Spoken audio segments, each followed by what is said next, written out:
The following is a live broadcast of a Lone Star community radio program, recorded and broadcasted live on irlonestar.com, Conroe's FM 104.5, 106.1, and facebook.com/irlonestar. For more information on this show, please visit our show page at irlonestar.com/shows. To sponsor or donate to this program, visit our donate page at irlonestar.com/donate, or email us at lscrstudios@gmail.com, or give us a call at 936-666-1084. Lone Star Community Radio production and broadcast is possible by folks like you. So sponsor and donate today. You are listening to Lone Star Community Radio on 104.5 KCZW LP Conroe and 106.1 KZCC LP Conroe, and worldwide on irlonestar.com.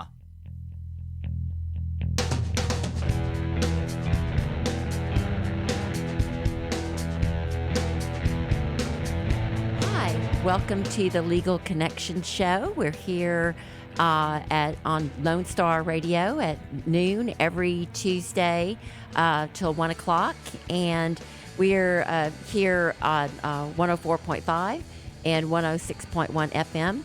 You can also get us on irlonestar.com. You can watch our podcast, and so if you've missed any part of the show today, and we have some interesting legal information that we're going to provide for you, that are a lot of stuff that our listeners have asked us about, and we just bring this as a public service, then you can go back and watch a YouTube or an iPod, or go to irlonestar.com, or our Facebook, which is the Legal Connection Show, and review it. Today, with my name is Tony Sheritz Collins. I'm an attorney here in Texas, and my co-host Christine Cheryl Jahani is going to be with us today remotely from her house. We're social distancing, practicing our COVID social distancing today. Our topic today is going to be the rights of crime victims versus the civil liberties of presumed innocent accused defendants.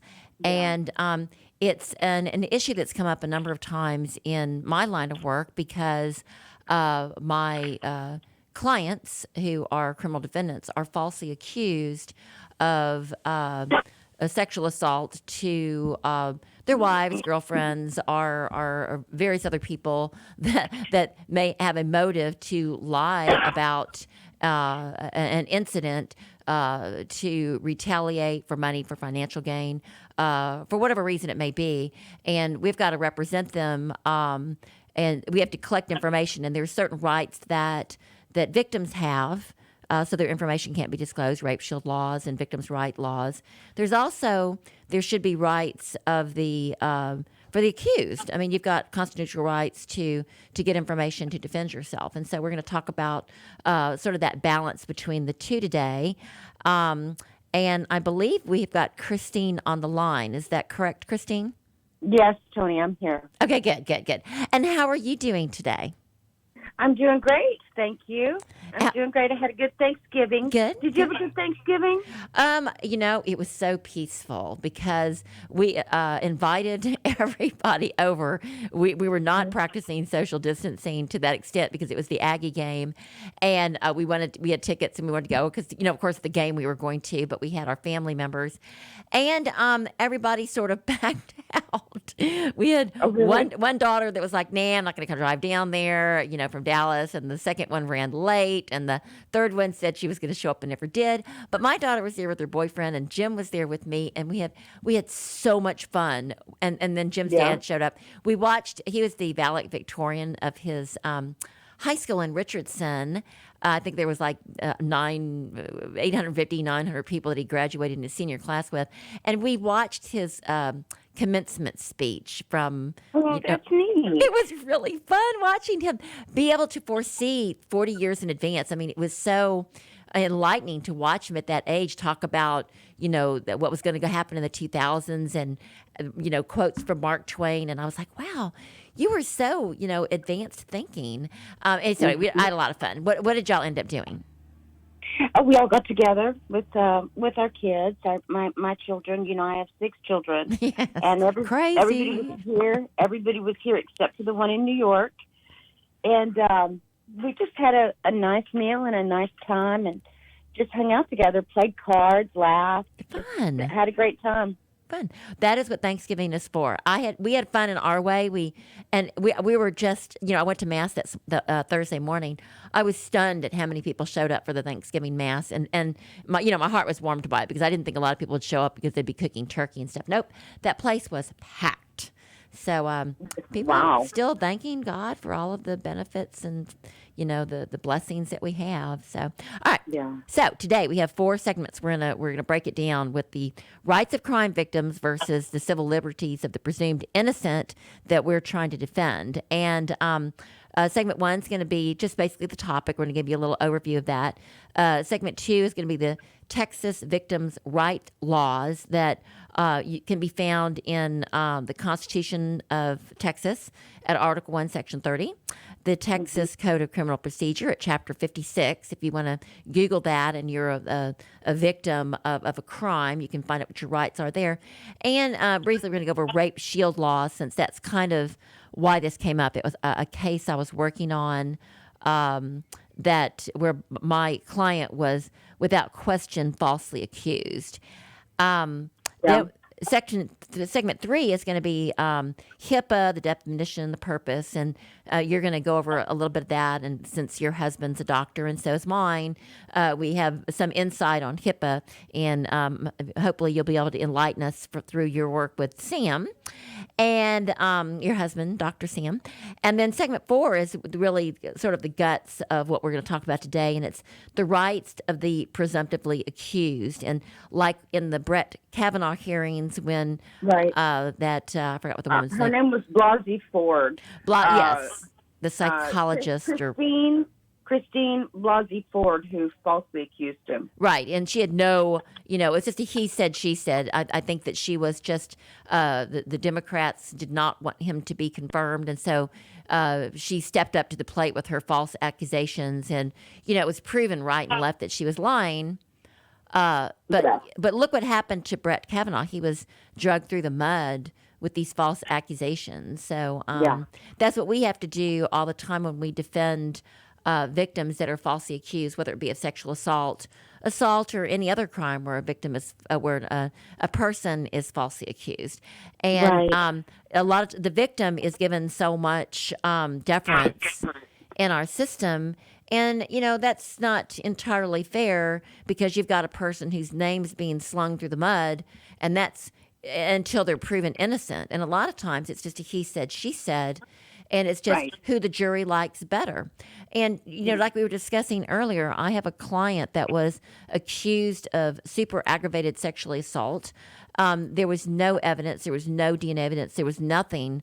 That there was a marginal opportunity because it was the daughter of his fiance that she didn't have custody of. But the grandmother wanted to get rid of her having any custody and him having that. She just wanted custody of the baby, the 5-year-old. And so the grandmother planted in the little girl's head that there was a sexual assault, and no evidence supported that. And we had an expert showing that none of the CPS records, supported that. But really, the system is so skewed against a person that's accused that he was convicted, and we're still fighting that. He was convicted on nothing more than the accusation of a grandmother and him not being able to confront the accused, the accuser, who was 5 years old, because she was a tender age.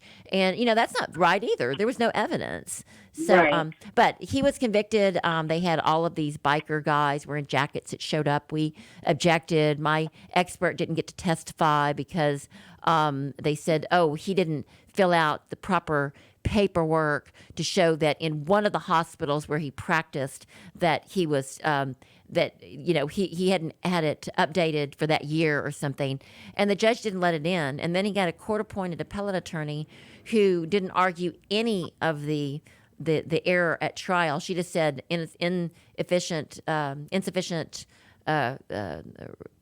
ineffective assistance of counsel being me. And the problem is that I said, yeah, make me ineffective. I don't care.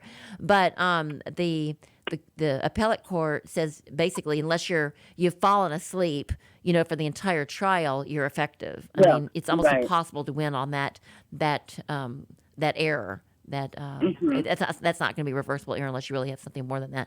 So we're still fighting it. We're going to do a writ for him and get him out. All right. So let me read a quote by Alan Dershowitz, who is a Harvard law professor, Fox contributor. He kind of captures what our show is about today in basically one paragraph, and he says it so well. I'm just going to read it. Withholding the name is not fair to the accused. Okay, and this came up because I have a case in court right now where my client was falsely accused of date rape, and the victim alleged that she must have been date raped because she can't remember anything. And all of the security video and evidence that I was able to obtain shows that she was not only conscious, but she invited him, and all the evidence shows that there was not only consent, but she was the aggressor. And so, and he was actually the victim in this case, not the other way around. But there's so many laws that protect the victim when they set something up, when they falsely accuse somebody for whatever the motivation is. And in her case, we had maybe 16 different reasons that she was motivated to lie. Financial gain, trying to get like a Kim Kardashian sex tape, or sex victim type situation where she could get, or she could promote her music that was, going down the toilet kind of thing. So we have a lot of reasons why she lied. But we are having problems getting the information to be able to be filed in the court records because victims get so much protection while the accused is slung out there with these false accusations and gets no protection at all. I know, Bonnie. I know. I'm so glad you wanted to do the show on this today because I completely agree with you. That's just atrocious. And you were telling me about a situation that happened up in Dallas that had a similar fact pattern. What happened there? That was Fort Worth, and it was a situation at a college over there. And basically, this guy and this girl went out together. They went out to dinner and went out to hang out where some of their local school classmates are and stuff like that. And she drank way too much, and they had sex, and she didn't remember any of it. Mm-hmm. So she started wandering around the campus and all sorts of stuff. People were trying to help her. She would pass out and then wake up. She was just drunk, really, really drunk. Mm-hmm. Didn't remember any of it. Mm-hmm. Left school, went back home to her family, and then her parents took her phone, and I think they decided to file a civil suit. It's interesting because the DA wasn't even interested in the case. Mm-hmm. So now they're filing a civil suit for against the guy that she had sex with that he thought was consensual.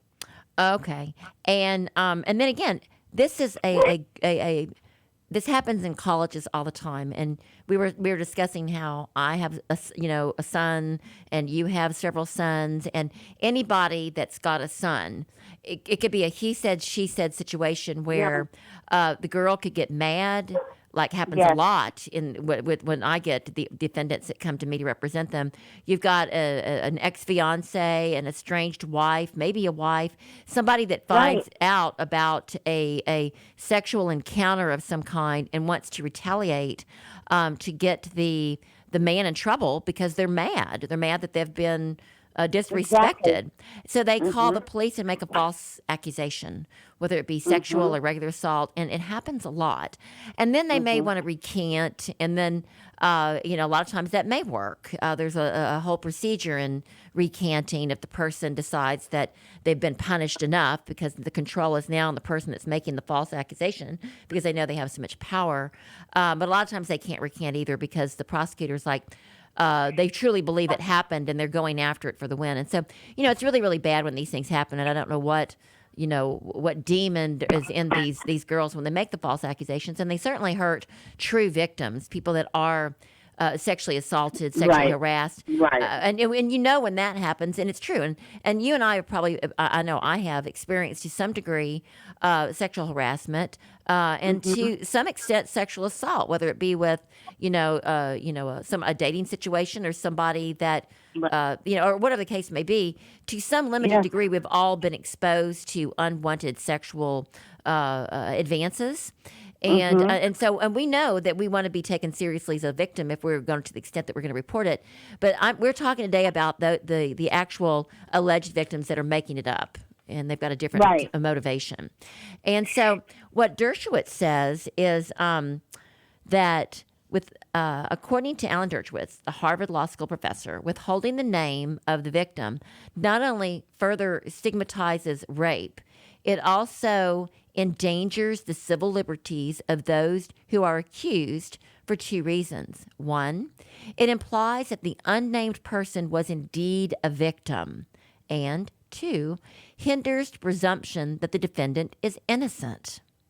And he goes on to quote, people who have gone to the police and publicly invoked the criminal process and accused somebody of a serious crime, such as rape, must be identified. In this country, there is no such thing and should not be such a thing as an anonymous accusation. If your name is in court, it is a logical extension that it should be printed in the media. How can you publish the name of a presumptively innocent accused but not name the accuser?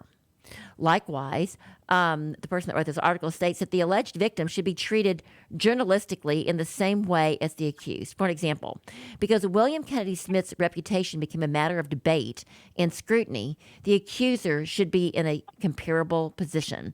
And I won't read further in this article, but basically... That is so true. That is so true, Tony. Yeah.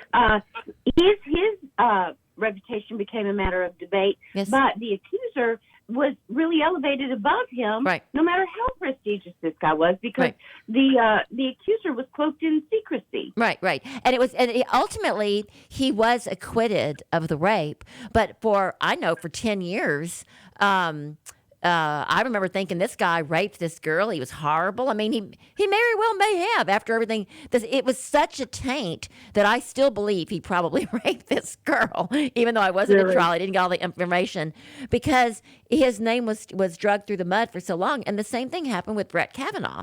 A lot of people still believe that he had some sexual encounter that wasn't consented to by this psychologist, Blasey Ford, or whatever her name was.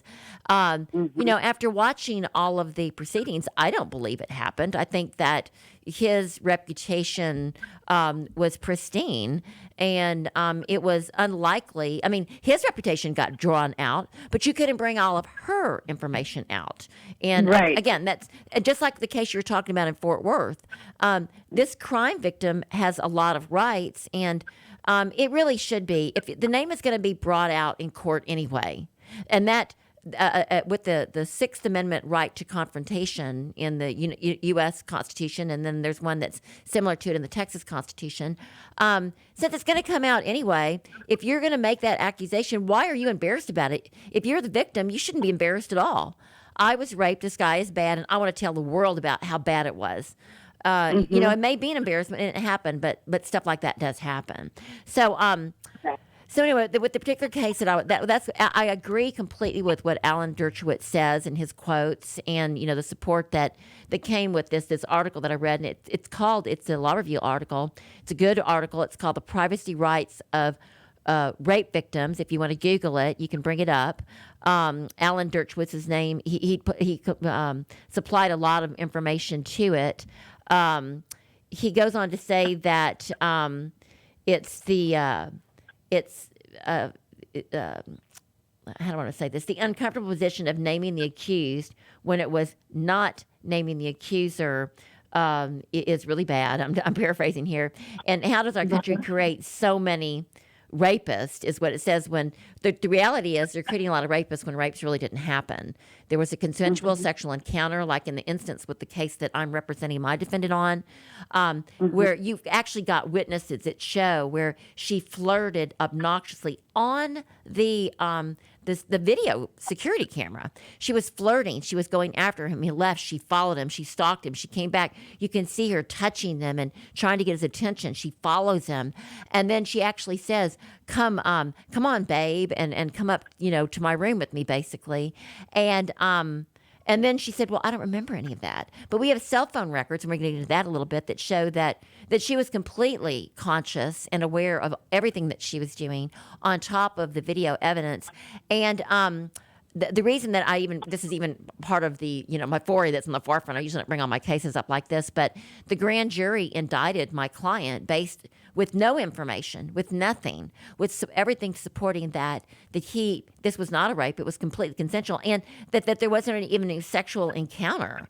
There was no sexual intercourse. And so when I asked the prosecutor in Harris County, why was there an indictment? She said, well, they said they'd seen and heard enough. And I said, well, did you show them the video? She said, no, they didn't even want to see the security videos, which is the entire case. The security videos show an hour worth of this girl flirting and talking, and it even shows her signing off on her receipt and calculating the tip and handing it over. It shows that she's completely conscious. She knows what she's doing. And her only argument was, I couldn't remember anything, so I couldn't have consented to him coming up to my room. And that's a lie. And we were able to prove, we got all of her cell phone records, which we're going to talk about today. A little bit later, I'm going to get to it, I promise. Cell phone records are not, there's no privacy rights to your cell phone records. A case came out in Texas recently through the Texas Supreme Court that shows that the police don't have to get a warrant for your cell phone records. And because you entered a contract with the cell phone company, they can use your cell phone records to as evidence against you. And a seminal case is Ford versus State, which is found at 477 Southwest 3rd, 321. It's a Texas case. I believe it was a 2016 Court of Appeals case. And basically, this guy, Ford, was accused of murdering his girlfriend on Christmas Eve. And they were at a party, and there was no evidence whatsoever that supported that he murdered her, other than his cell phone records showing that he could have been, him and a number of other people could have been at the right place at the right time for her to have been murdered. And he was convicted, and the appellate court, and it was confirmed by the Supreme Court, said their only a reversible error was that his cell phone records should not have come in, and they should not have been used to show that there was any evidence. And the Texas Supreme Court said, no, cell phone records are not private. And so they can come in, and they don't need a warrant, and you can get them.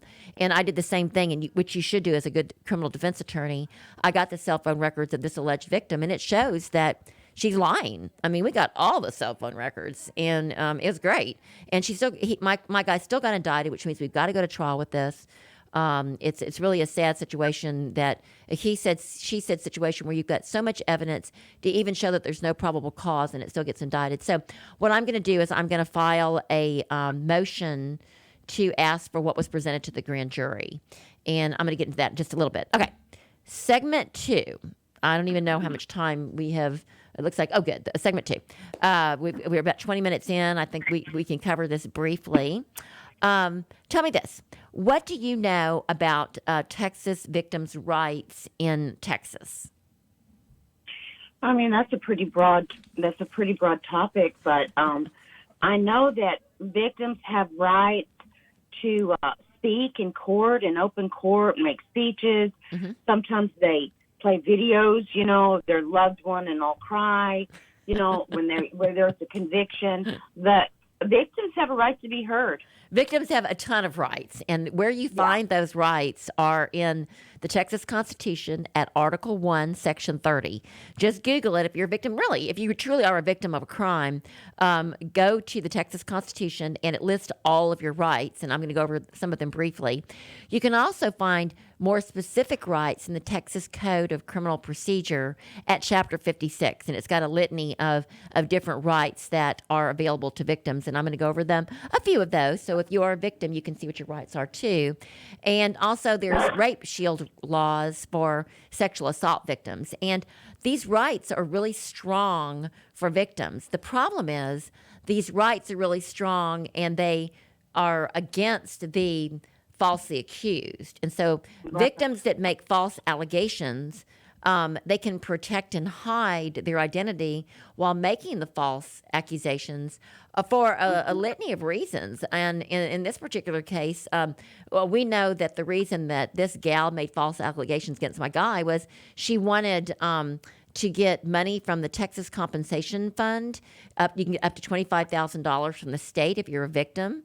It doesn't take much. Really? You fill out a form. That's all you do is you fill out a form and you send it to the Attorney General, and you can get all kinds of medical care, therapeutic care at $200 an hour. It's paid for. All that if you're a therapist that has a friend and that therapist needs some money, then you get your friend to cry wolf, and then they just send their bill over to the state and it gets paid for. Their name, it's almost, I don't want to say it's impossible. You can't disclose a lot of stuff about the victim, which we're going to go over, which is really, really bad because for these rape cases and sexual assault cases and even assault cases that aren't sexually related, it can be a man to a man. It's any type of victim.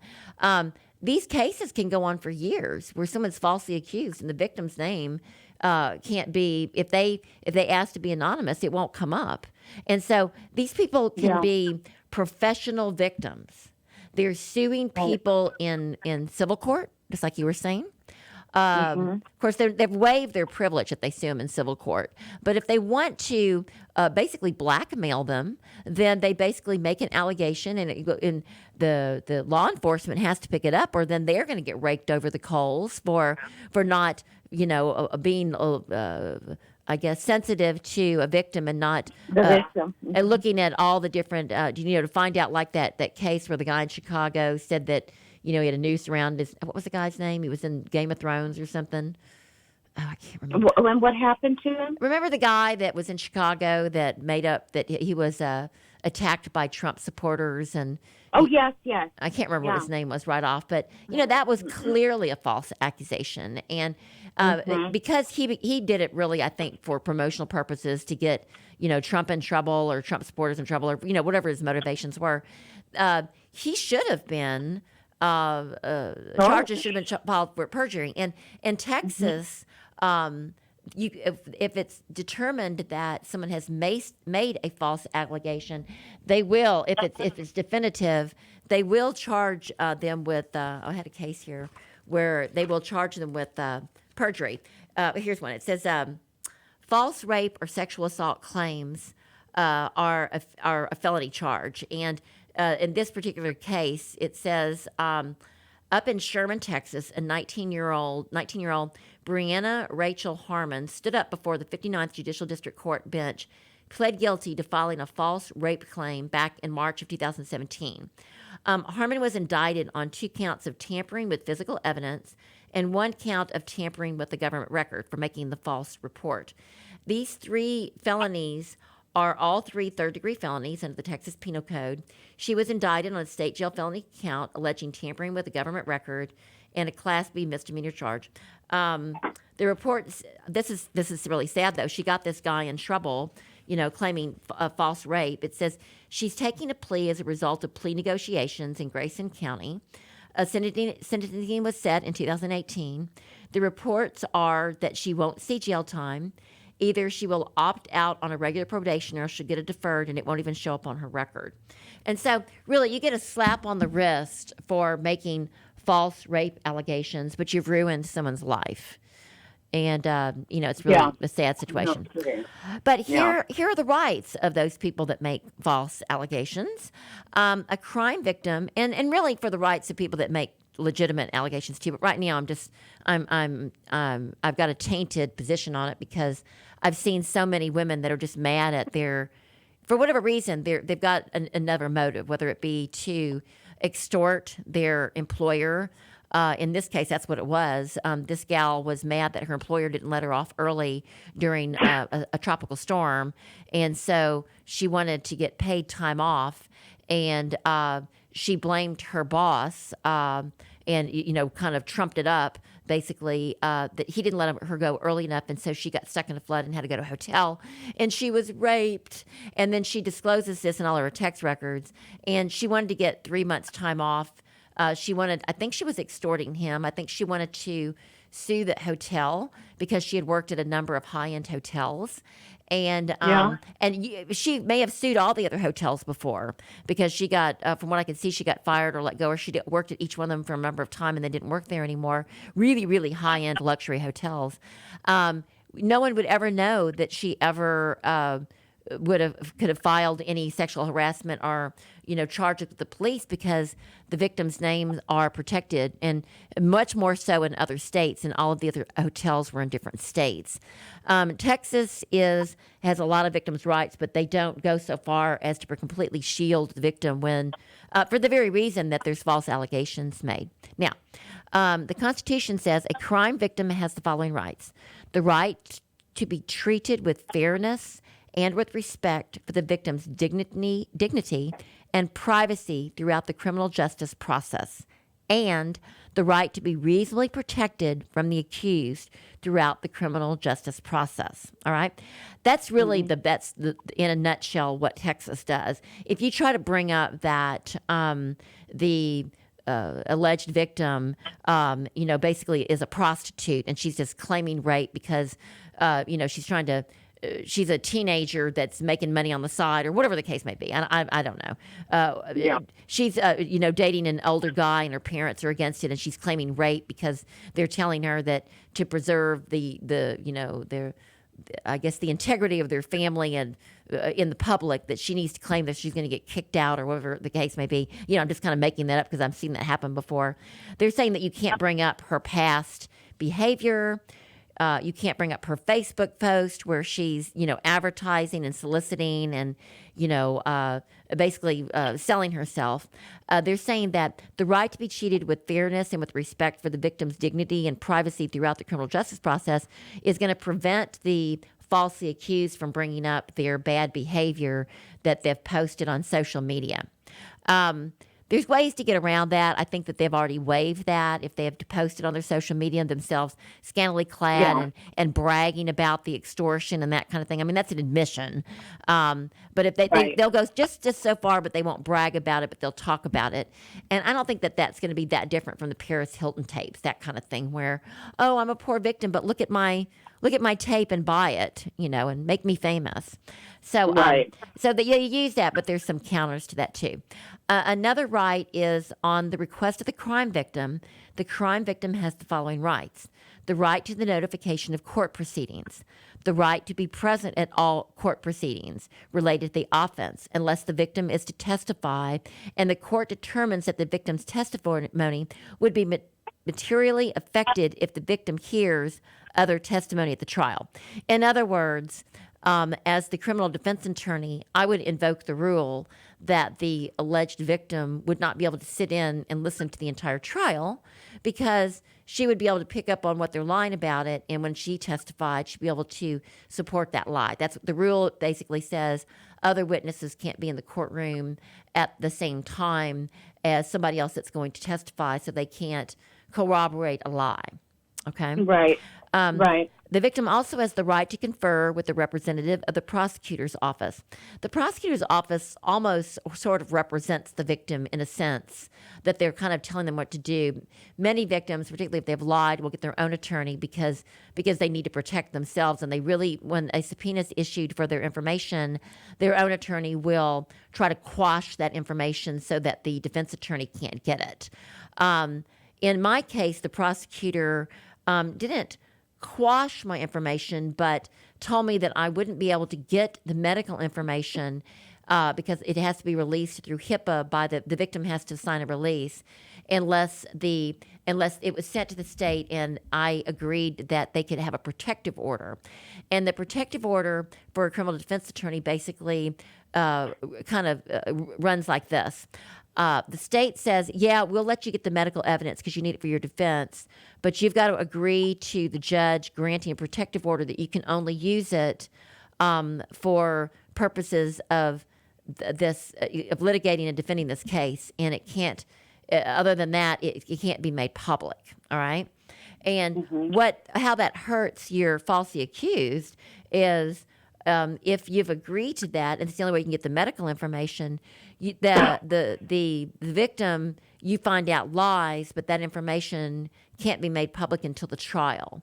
And if you're falsely accused, can't stomach going, several years until trial, or can't afford an attorney that's going to bring that forward, then they never get to see that the alleged victim lied on their reports. That information doesn't come forward. And so, it's kind of sad. Terrible. It is terrible, but the victim is protected again. And it's because sometimes you've got, some salacious information that comes out about the victim. I don't know what it would be. It seems to me that information, if my accused information is to come out, then the information about that victim gets to come out. It's usually a guy to a girl. It can be the other way around. It can be a guy to a guy. But it's just like we said earlier that, what Alan Dershowitz said, if it's going to come out, and it's going to come out in trial anyway, it may as well come out when it comes out. It shouldn't be a privately held thing. The victim also has the right to restitution, which a lot of times is a motivating factor. The victim may come forward because they want the victim's assistance compensation fund.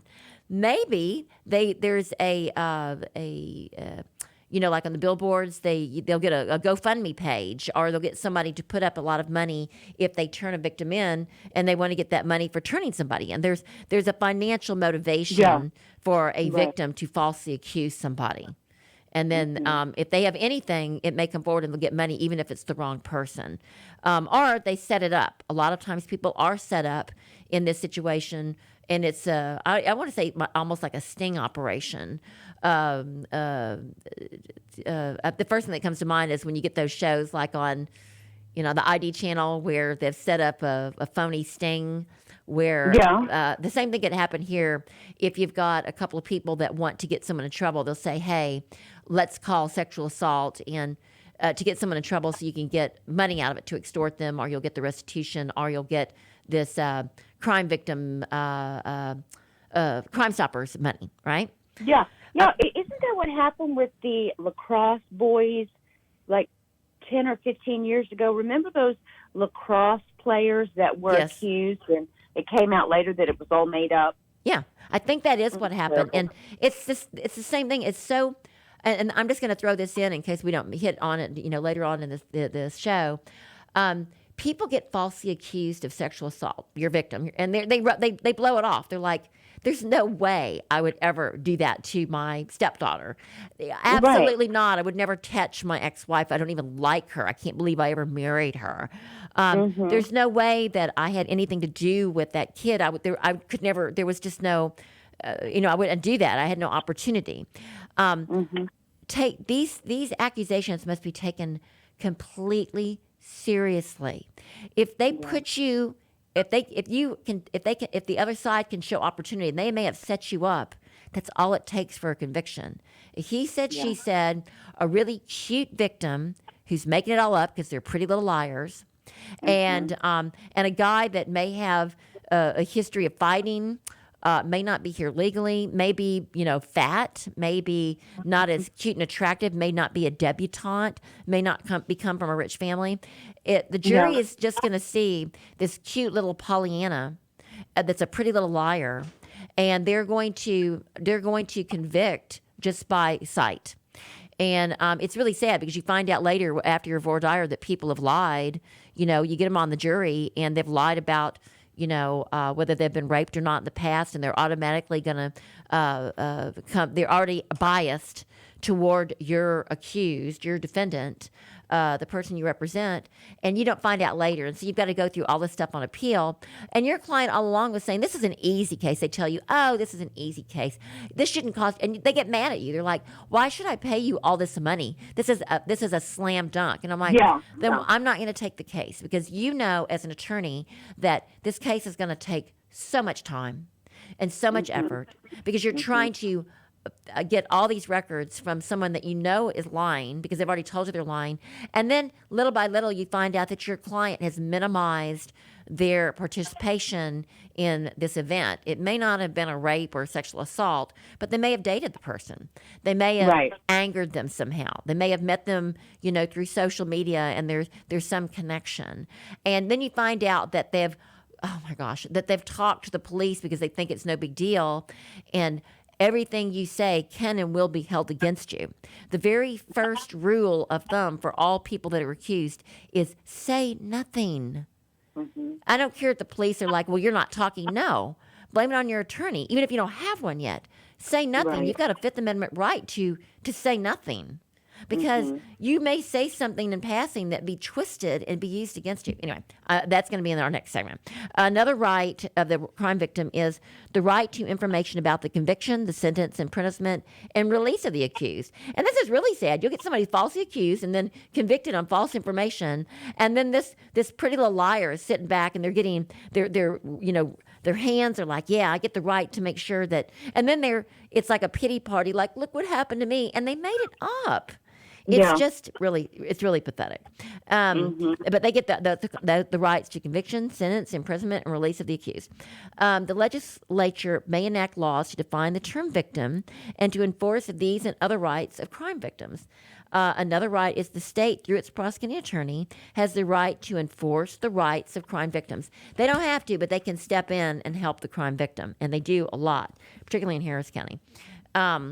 They'll get you a U visa even if the other party has lied, because it's really kind of sad. A lot of times they just want the win.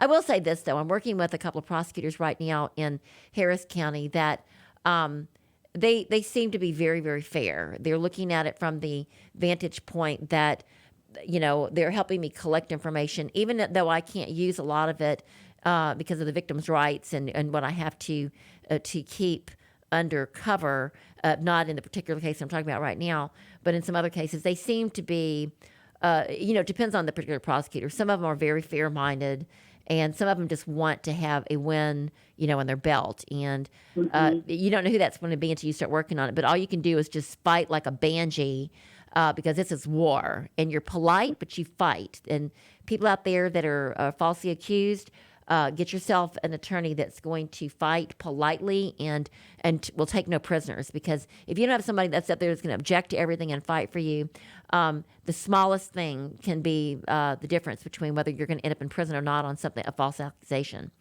Right. Okay, there's statutes. I'm going to skip over this real quick. There's statutes in the Texas Code of Criminal Procedure under Chapter 56, and it's the rights of crime victims. And you want to read that if you're a crime victim. You want to read that if you're falsely accused to see what these victims' rights are. I will just kind of hit on some of the finer things that aren't covered by the Constitution. What I did learn is that I'll just kind of hit on some of the amazing. I learned that a victim's phone number, even though it doesn't have to be redacted in most cases, that phone number must be redacted in a sexual assault case before something can be filed. And I did not know that. It's not a HIPAA rule. It's in the crime rights victims under the Texas Code of Criminal Procedure 56.09.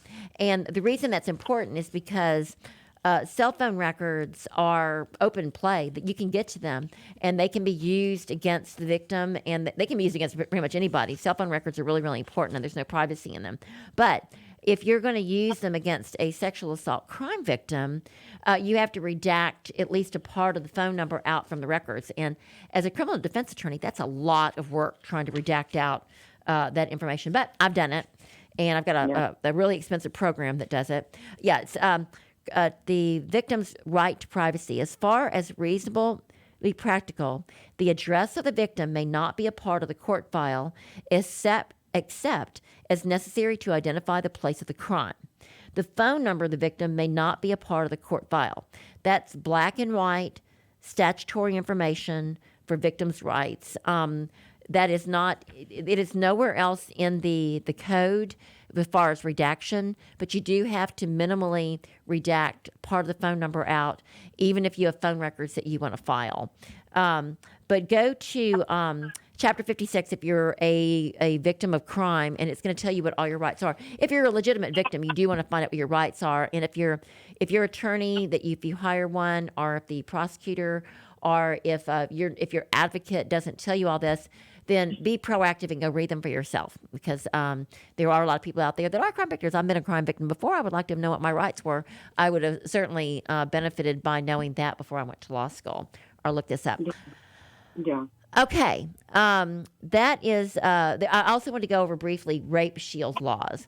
That's kind of a broad topic, but rape shield laws are laws that protect the victim's sexual history from coming out and being disclosed in court, and you can't even bring them up unless you ask the judge in advance to make sure that a particular incidents come in, because they are hearsay exceptions and they are essential to the defense of your client. For an example, your client, the accuser, is a prostitute. Typically, that wouldn't even come in, but it should come in if that's what they do as a line of work. And this was something it was a sting operation, and your client was brought in. They were entrapped, let's say, by the state. Well, certainly that should come in. So that's the kind of, but that's what the rape shield laws do. Okay, what do you know about our HIPAA in general? Tell me what you know about HIPAA. Well, I know a lot about HIPAA. I know a lot. I mean, I've been a HIPAA compliance officer. I put together policies and procedures and protocols for medical offices. Okay, what is HIPAA? Do you know? HIPAA is the Health Insurance Portability and Accountability Act. And the one thing that I do know about HIPAA is that nobody understands HIPAA. Doctors don't understand it. Nurses don't understand it. No one understands HIPAA. Basically, HIPAA gives the patient the right to go get their medical records from physicians' offices. Physicians' offices and medical hospitals and stuff have always maintained that those records of that patient are the physician's property, not the patient's property. It is hard to get your medical records. Yes, you're right. Well, so HIPAA came around that guaranteed that you could request it's really just about getting your medical records, but everybody thinks it's turned into all of this. Privacy this, privacy that, and there's no cause of action with HIPAA. Yeah. People say, you violated HIPAA. Well, who cares? Maybe a medical office can be fined because they're not giving that patient their medical records after 6 requests, but HIPAA is not a cause of action. People don't understand it. Right. There are HIPAA. Bill Clinton signed into law back in 1996 some laws that protected health information. I think that's where some of the confusion lies. And that's where it is. Yeah. And under U.S. law, any information about health status, provision of health care, or payment for health care that is created or collected by a covered entity, or meaning you're a covered entity, or a business associate of a covered entity, can be linked to a specific individual. Let's just say you, or let's say the victim of a false, rape or whatever. This is interpreted rather broadly and includes any part of a patient's medical record or payment history that's protected. And so that's where you get into, HIPAA violation if you release somebody's, a victim's statement about their health and you can't, introduce that. And so really what happens is if you have and this came up in my case, I have an expert report that shows that all of the DNA evidence from the labs and the medical records supports that no rape occurred. In fact, this girl was actually having sex with an individual that wasn't her husband and wasn't my client either, and that showed up in the records. And she's fighting, and the state is fighting tooth and nail to keep that out. And they're saying, HIPAA violation, and that's in my expert report. But if your expert report only uses initials and can't specifically doesn't link the specific victim to the report, then that's how you get around it. You're able to file your report and get it in as long as your expert, and that way your doctor, your husband, my husband, doesn't get in trouble if they're an expert, or your expert doesn't get in trouble by disclosing information. And the same thing goes for my cell phone expert, who completely uncovered all of the lies that this girl told with her cell phone record, showing that it was just a litany of lies. And because cell phone information about the alleged victim can't come out, you just have to go in and redact part of the phone number out. And it's a lot of work, but it's certainly worth it if you want to if you want to if you want to protect the or mitigate the damages caused by the false accusation by the alleged victim of your client who's falsely accused, okay, because they have rights too. Now, segment 4, and I'm glad that we got to this. I have just enough time to kind of hit some of the finer points of it. They're the rights of the presumptively accused, which is really what this whole show was about for me. A person is innocent until proven guilty. And that's all the way to the time of trial. And that was like with the William Kennedy Smith case and with Brett Kavanaugh, although it was like a trial, he was just going through his, proceedings to be confirmed on the Supreme Court.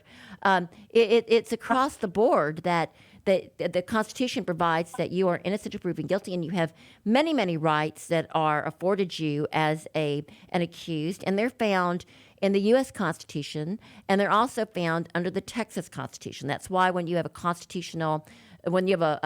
a violation of your constitutional rights after you've been found guilty, there is going to be reversible error. And that's why you've got, I'm trying to think of all the different cases where somebody's guilty verdict was reversed because of a constitutional violation. The first one that comes to mind is Miranda rights. I mean, that was Arizona versus Miranda. And then it went to that was a constitutional case. You've got almost any case where it's got a name to it. It's like it has to do with a constitutional violation that was later. They found that the Constitution was violated. Therefore, because your rights are violated, your guilty plea won't stick, and you get to go back to trial, or it's reversed, right? Well, you can also go to you go to your constitutional rights. You look at that to see if any of your rights were breached, and everybody knows they're like, Fourth Amendment rights, your Fifth Amendment right. You weren't that's your right to not to remain silent. Your Sixth Amendment right to be able to confront the witnesses, the accuser against you. Fourth Amendment rights, that's all the time when you have policemen that stop you and they get evidence that needs to be suppressed because they didn't properly obtain the evidence with a warrant. They for all the reasons that those are constitutional violations, they get it. That's why it's my constitutional rights were violated. So your constitutional rights may be violated. The first thing you want to look at is read those rights if you have been falsely accused. They're also found in the Texas Constitution under Article 1, Section 10. Those are all of your rights as an individual if you've been falsely accused. You've also got rights under the Texas Code of Criminal Procedure, Article 105. And those rights for individual are they're the rights of the accused. That's actually what it's called. They are the right to a formal written statement by the defendant responding to a civil complaint, if it's a civil complaint, setting forth the grounds for the defense. The right to evidence, information presented in testimony or in documents that are used to persuade the fact finder, judge or jury, to decide whether a case decide for one case or another. And that goes to everything you do as a criminal defense attorney. You're trying to get evidence in that shows that you have a defense. And in this case, and for sexual assault, in the particular case that we were talking about today, it's that there was the defense's consent, absolute consent. Anyway, I think we've gone over most of our rights. I want you to go to Texas Code of Criminal Procedure 1.05. You'll see what all your rights are. Dick was telling me that we have to wind up for today, so we can continue this in a part 2 next week. Please watch our show. We want to, on YouTube, you always do our closing better. What is our closing, Cheryl? Okay, you can watch us on YouTube. You can watch us live, but you can watch us later, too. So watch us on YouTube. You can download the podcast with Google Play and iTunes. And thanks for listening. We want to remind you always to serve God by serving others. Have a great week.